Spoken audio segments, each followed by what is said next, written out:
Welcome to Hoardganize with professional organizer Rachel Seavey. Every Sunday at 6 p.m., Rachel shares her expertise and compassionate approach to help you deal with overwhelming clutter. Rachel? Hey, collectors! Welcome to the Hoardganize Podcast. I'm your host, professional organizer Rachel Seavey, and this week's episode is all about making our beds.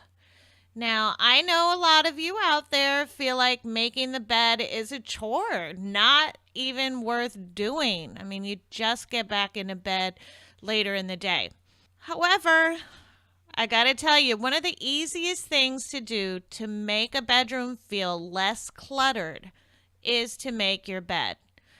I love making my bed every day. I love the way it feels when I walk into my room and I see a large, flat, uncluttered surface. And I love crawling into my made bed at night. It's so comfortable. It's all ready for me. I don't have to get it just right. I can just slip in and go to bed. And now, just like any task, the more you practice making your bed, the more often you are going to make it, and the faster you'll get. Now, I've had a lot of practice making my bed since I was young. When I was in the group home, you couldn't even go out of your room and go to school if your bed wasn't made. I mean, it was not an option. It was absolutely mandatory. And, for that, I'm forever grateful. But I didn't realize that the simple act of making your bed just might be the world's easiest success habit. And I read the 3 following quotes on the Huffington Post. As Charles Doug notes in his fascinating book, The Power of Habit, making your bed every morning is correlated with better productivity, a greater sense of well-being, and stronger skills at sticking with a budget. Making your bed is what he calls a keystone habit, something that kickstarts the patterns of other good behavior. And since it happens at the very beginning of the day, you're apt to make better decisions for the remainder of the day thanks to your bed making routine. Exercise is another good example of this concept.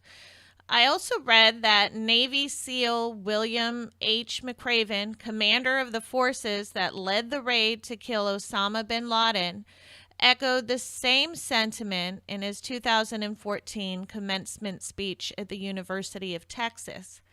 He advised graduates, if you want to change the world, start off by making your bed. If you make your bed every morning, you've accomplished the first task of the day. It will give you a small sense of pride, and it will encourage you to do another task, and another, and another. And by the end of that day, the one task completed will have turned into many tasks completed. If success and productivity aren't enough, it turns out that making your bed is also one of the most effective and easiest triggers of happiness. I read that Gretchen Rubin, the best-selling author and happiness researcher, says that when she was researching her book on happiness, this was the number one most impactful change that people brought up over and over. Making your bed will make you happy, maybe. So what is the best way to make your bed? Well, that depends on what type of bed you have and how you like to sleep. Everyone likes their bed different. I personally don't use a top sheet. I just can't stand the way they tangle around my legs in the night. I have one of those Therma, whatever, pillows that I absolutely love. Then I have decorative pillows. So everyone has a different bed making style. I just can't even stress that more. My bed making style is just to simply make sure that that fitted sheet is nice and flat and has no bumps in it by kind of walking around the bed, tucking in and tugging and making just sure it's flat. And then I just pull my cover over our pillows that we use, and then I put the decorative pillows on top. I mean, it takes me like 2 minutes. It's such a simple thing to do, and I just love it. I mean, you can even make your bed military style. I have a video on my blog right now on the collectorcare.com blog by the California Army National Guard. And this method uses a flat sheet on the bottom instead of your typical fitted sheet. Collectors, please note you'll need access to at least 3 sides of your bed to make a military bed. And when you sleep with a duvet, there's even more ways to make your bed. Bedding experts do suggest that using a duvet cover helps keep your comforter, your duvet cleaner longer. But for those of you out there like me that feel like putting on a duvet cover is a challenge, you're not alone.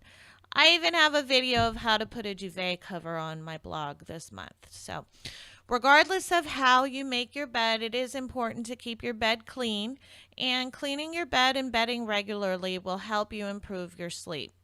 Here's a suggested laundry schedule. Suggested, guys, don't take this to heart. Do what you can. Sheets, pillowcases, shams, your duvet cover, that you're going to want to wash weekly. Your mattress cover, the thing that goes underneath your fitted sheet but over your mattress, and any pillow protectors should be washed monthly. Now, the actual duvet or the comforter should be washed 1 to 2 times per year unless it gets soiled. I don't use a duvet cover, so I wash my comforter maybe, every month, every other month, just depending.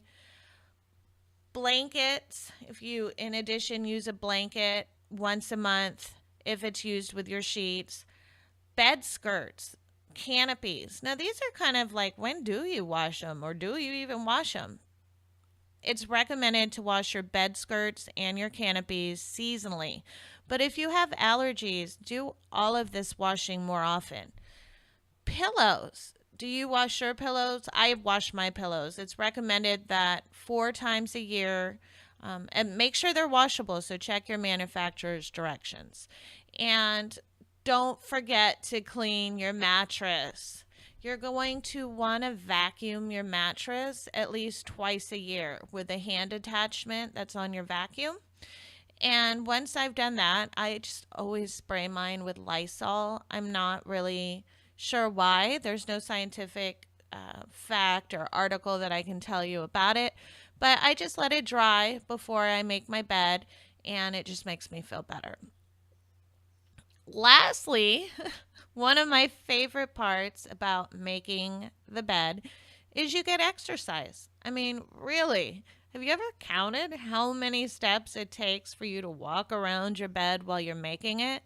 I mean, I don't even have a king-size bed. I can only imagine those of you with a king-size bed making it. It's a good workout, and all of that lifting and reaching, and that makes for a great stretch. If you get tired while you're making your bed, you can always just take a break and lay down right there. Hopefully, I have encouraged some of you to make your bed, or at least try and make your bed on a daily basis. As I said before, I know some of you are sharing your beds with clutter. So if you're not at that point yet where you're washing your sheets and doing all that, your goal is just to try and have the bed clutter-free and to acknowledge and appreciate just how great it is to have that flat surface in your room. I guarantee having that empty bed is going to make your room look more organized. And I also have noticed that you all sometimes just sleep with a mattress with no sheet at all. It's just like a mattress and a blanket. So consider getting at least a fitted sheet like I do. You don't have to get all fancy with the double flat sheets and blankets and things. All you have to do is have that fitted sheet.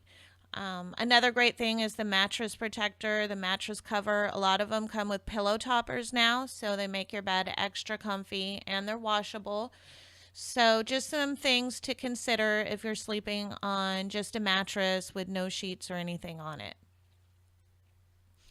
If you are up to the challenge of making your bed, but you can't get to all of the washing right away, it's okay, collectors. Really, it's not all or none. Like I said, just clear off your bed and then make it as it is. Even if you're missing some sheets, do the best that you can. But really, notice how less cluttered your bedroom feels and how cozy it is to get into a bed that has been made with the intentions of being comfortable. Hopefully, you're going to get hooked on this habit. And remember, as we were talking before, it takes up to 90 days or more of doing something consistent daily to create a habit. So don't get mad at yourself if you don't make your bed for a couple of days and then you go, oh yeah, I was working on making my bed, and you decide to pick it up on that third day. Take baby steps, collectors. It really is not all or nothing. Try it out, collectors. You might just love it. Collectors, if you spend all of your time looking backwards at your mistakes, how the heck are you going to move forward? If you are listening to my podcast on YouTube, make sure that you're subscribed, click that thumbs up button, and leave a comment. I love hearing from you. Until next time, collectors, and remember, happiness is a place between too little and too much. Are you embarrassed and ashamed to have people over? Do you need expert advice on the tools you need to begin decluttering? Hoarding and chronic disorganization specialist Rachel Seavey offers one-on-one consultations for people who are ready to make a change. For more information, visit collectorcare.com. This has been Hoardganize with Rachel Seavey. New episodes are available every Sunday at 6 p.m. and also on the Collector Care YouTube channel. Download Rachel's Affirmations for Collectors on iTunes or Amazon.com, or sign up for Rachel's blog at collectorcare.com and receive 7 tips for clutter-free living. Thanks for listening.